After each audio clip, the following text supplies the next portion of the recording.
Alors avec STX, on partage d'abord une stratégie. La stratégie, c'est continuer à faire des bateaux, mais pas que des paquebots. Donc permettre à STX de se positionner sur des marchés à haute valeur ajoutée, navires pour les énergies marines renouvelables, navires offshore, plateformes, habitats en mer, toutes ces infrastructures qui participent de l'exploitation de l'océan.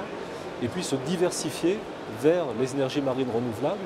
Donc là, en partenariat avec Alstom, avec EDF, STX se positionne sur les sous-stations électriques, sur les fondations par exemple.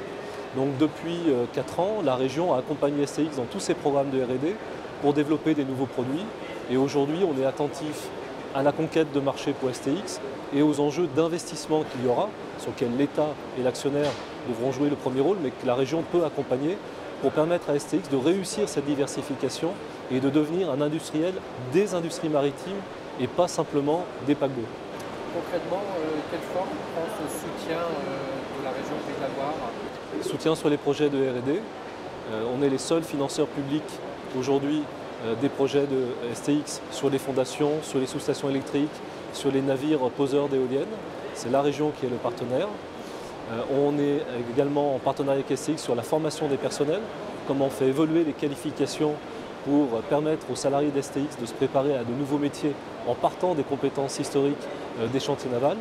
Et puis on essaie de travailler avec STX sur toute la chaîne de valeur, c'est-à-dire comment on accompagne les PME dans cette mutation et comment on fait en sorte que le partenariat entre STX et les PME soit un facteur d'innovation et de compétitivité. Donc ces PME, là c'est plus directement STX, elles ont besoin elles-mêmes d'investir dans de nouveaux outils de production, de travailler avec des outils numériques partagés avec STX sur une chaîne d'entreprise étendue, de travailler sur leur performance logistique aussi.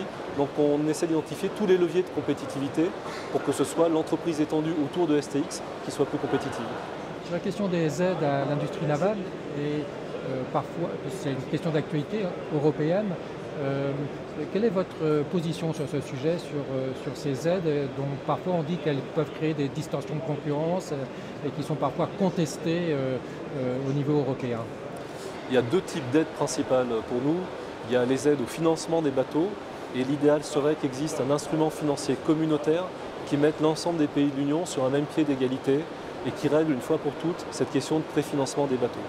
Et puis il y a l'aide à l'innovation, donc développement industriel, où on a besoin que l'industrie navale soit traitée comme une industrie comme les autres, qu'on ne restreigne pas son accès au régime RDI, le régime d'innovation européen, qu'on puisse intégrer toute la chaîne de valeur dans le régime RDI, qu'on puisse financer à la fois du design, de la conception, de l'éco-conception des produits, l'innovation technologique classique, jusqu'aux démonstrateurs et aux prototypes de bateaux. Et un enjeu central en Europe, c'est qu'on sait que pour innover sur les grands bateaux, il faut avoir un client, et les clients sont souvent réticents à prendre le risque de l'innovation.